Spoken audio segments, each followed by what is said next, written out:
بسم اللہ الرحمن الرحیم۔ آج کی تازہ ترین جو سردیوں کی چھٹیوں کے حوالے سے نیوز ہے وہ آپ کے ساتھ شیئر کرتے چلیں۔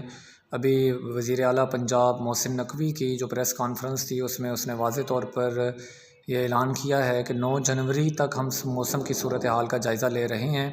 اگر یہی صورتحال رہی تو اس حوالے سے ہمیں کل کی میٹنگ کے بعد یہ فیصلہ کرنا پڑے گا کہ آیا اسکول کھولے جائیں یا نہ کھولے جائیں۔ تو کھولنے کے حوالے سے جو حتمی فیصلہ ہے وہ کل 9 جنوری کی شام کو اس میٹنگ میں جائزہ لیا جائے گا۔ اللہ تعالیٰ سے دعا ہے کہ موسمی حالات یا اللہ تو ٹھیک کر دے کہ سردی کی جو شدت ہے اس کی وجہ سے مزدور پریشان ہیں، بیمار نڈھال ہیں، چرند پرند خوراک کی تلاش میں اڑان بھرنے سے قاصر ہیں، تعلیمی نظام بند ہے۔ اللہ تعالیٰ سے یہ دعا کرتے ہیں کہ اچھے موسمی حالات کر دے اور تاکہ زندگی رواں دواں ہو سکے۔ آپ کی کیا رائے ہے اس حوالے